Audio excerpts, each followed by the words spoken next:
నమస్తే ఆంధ్రప్రభకి స్వాగతం. నేను ప్రియా కౌశిక్. చీకటి అధ్యాయం.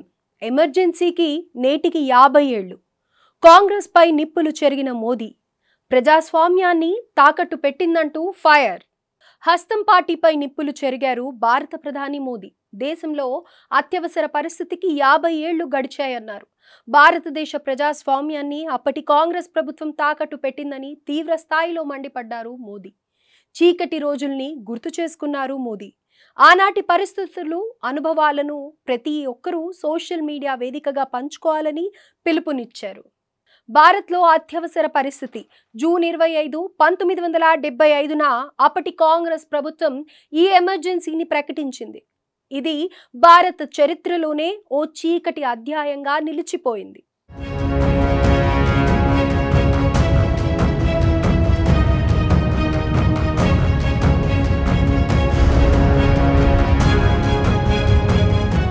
ఎందుకంటే ఇది కొందరికి ఓ పీడకల, మరికొంతమందికి జైలు జీవితం.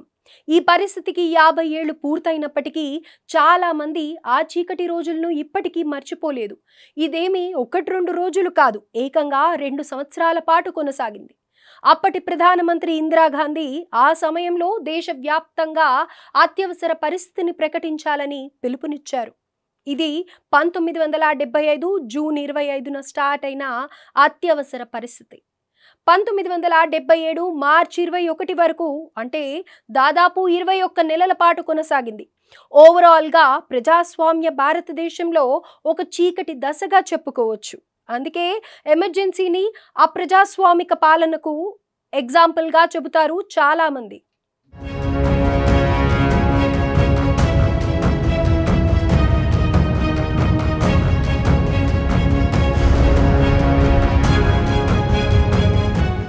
అసలు ఎమర్జెన్సీ ఎందుకు విధించారు? దాదాపు 2 ఏళ్ల పాటు ఎందుకు ఈ అత్యవసర పరిస్థితి కొనసాగింది? ఇప్పటికీ పలువురికి ఇదే డౌట్. అయితే అప్పటి ప్రధాని ఇందిరాగాంధీపై కేసు నమోదు కావడంతో ఈ సిచ్యువేషన్కు బీజం పడింది. ఎన్నికల్లో అక్రమాలకు పాల్పడ్డారన్న ఆరోపణల నేపథ్యంలో ఆమెపై అలహాబాద్ హైకోర్టులో కేసు విచారణ జరిగింది. ఆమె ఎలక్షన్ టైంలో అక్రమాలు చేశారని, ప్రభుత్వ యంత్రాంగాన్ని దుర్వినియోగం చేశారని తీర్పు ఇచ్చింది. అయితే ఈ తీర్పుని ఇందిరాగాంధీ సుప్రీం ధర్మాసనంలో సవాల్ చేశారు. విచారణ చేసిన అత్యున్నత న్యాయస్థానం ఆమెకు కొన్ని షరతులతో కూడిన స్టే ఇచ్చింది. దీంతో దేశంలో రాజకీయ అశాంతి ఒక్కసారిగా పెరిగిపోయింది. ప్రతిపక్షాలు ఇందిరాగాంధీ రాజీనామా చేయాల్సిందేనని డిమాండ్ చేశాయి. సో ఇది ఎమర్జెన్సీని ప్రకటించడానికి మొదటి అడుగని చెప్పుకోవచ్చు.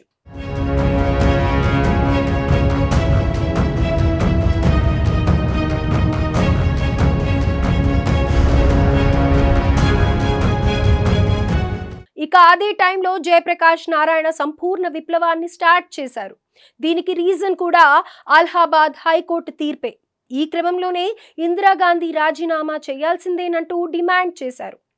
దేశవ్యాప్తంగా ప్రతి రాష్ట్రంలో ప్రతిరోజు నిరసనలు చేసేలా ఓ ప్లాన్ను కూడా ప్రకటించారు జేపీ.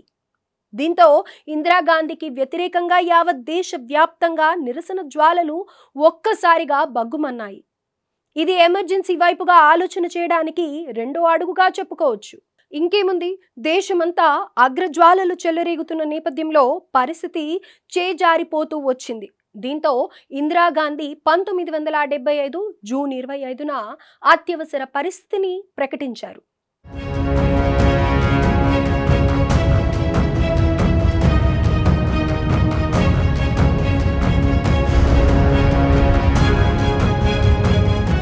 భారత రాజ్యాంగంలోని ఆర్టికల్ 352 అలాగే ఆర్టికల్ 356ను ఉపయోగించి అంతర్గత అత్యవసర పరిస్థితి అనే రీజన్ చూపించి దేశంలో ఎమర్జెన్సీ విధింపు కారణమయ్యారు. ఇందిరాగాంధీ ప్రతిపాదనకు అప్పటి రాష్ట్రపతి ఫక్రుద్దీన్ అలీ అహ్మద్ అంగీకారం తెలపడంతో ఎమర్జెన్సీ 1975 జూన్ 25 నుంచి అమల్లోకి వచ్చింది. అది 1977 మార్చి 21 వరకు కొనసాగింది. ఇక ఈ ఉత్తర్వుతో ప్రధాని ఇందిరాగాంధీకి డిక్రీ ద్వారా పాలించే అధికారం వచ్చింది. ఎన్నికలు రద్దు చేయడానికే కాదు, పౌర స్వేచ్ఛ హక్కులను హరించడానికి కూడా ఆమెకు అవకాశం వచ్చింది. ఆమె 1 కాదు 2 కాదు సుమారు 1,00,000 మందికి పైగా రాజకీయ ప్రత్యర్థులతో పాటు అసమ్మతివాదులు, జర్నలిస్టులను అరెస్ట్ చేయించారంటే అర్థం చేసుకోవచ్చు ఆనాటి పరిస్థితి ఎంత దారుణంగా, దుర్మార్గంగా ఉందని. కానీ పరిస్థితుల నేపథ్యంలో భారత్లో ఎమర్జెన్సీ తప్పదని సమర్థించుకుంది అప్పటి ఇందిరాగాంధీ ప్రభుత్వం.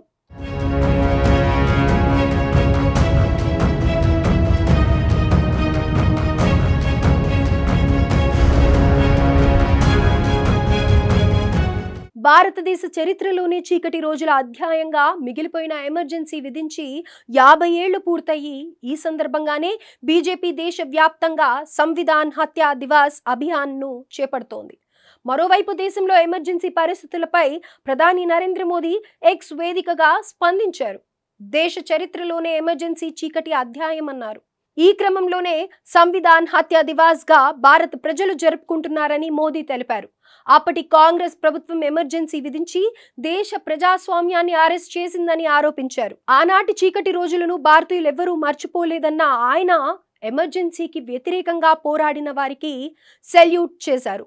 పార్లమెంట్ స్వరాన్ని అణచివేయడంతో పాటు న్యాయస్థానాలను నియంత్రించడానికి ఆ సమయంలో తీవ్ర ప్రయత్నాలు జరిగాయన్నారు. 42వ సవరణ ఆనాటి కాంగ్రెస్ ప్రభుత్వ చర్యలకు ఉదాహరణని చెప్పారు. పేదలు, అణగారిన వర్గాలు, దళితులను ప్రత్యేకంగా లక్ష్యంగా చేసుకున్నారని మోదీ తెలిపారు.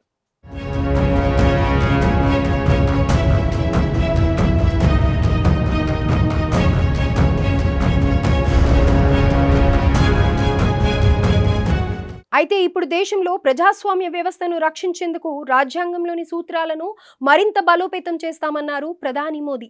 అలాగే వికసిత్ భారత్ సాధించేందుకు కృషి చేస్తామని చెప్పారు. పేదలు, అణగారిన వర్గాలను కలలు నెరవేర్స్తామని ఈ సందర్భంగా హామీ ఇచ్చారాయన. రాజ్యాంగంలో పొందపరచబడిన సూత్రాలను బలోపేతం చేయడానికి, అలాగే అభివృద్ధి చెందిన భారతదేశం అనే కలను సాకారం చేసుకోవడానికి మనమంతా కలిసి పనిచేస్తామని పేర్కొన్నారు. ఈ పురోగతిలో సరికొత్త శిఖరాలను చేరుకుంటామన్నారు మోదీ. తరువాత అత్యవసర పరిస్థితి విధించినప్పుడు తాను ఆర్ఎస్ఎస్ యువ ప్రచారక్గా ఉన్నట్లు చెప్పారు మోదీ. ఎమర్జెన్సీ వ్యతిరేక ఉద్యమం తనకు అభ్యాస అనుభవంగా నిలిచిందన్నారు. ప్రజాస్వామ్య నిర్మాణాన్ని రక్షించుకోవడానికి ఉన్న ప్రాముఖ్యతను తెలియజెప్పిందన్నారు.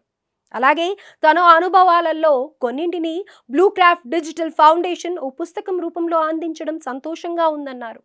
ఆనాటి చీకటి రోజులను, ఆ సమయంలో వారి కుటుంబాలు ఎదుర్కొన్న అనుభవాలను ప్రతి ఒక్కరూ సోషల్ మీడియా వేదికగా పంచుకోవాలని పిలుపునిచ్చారు మోదీ.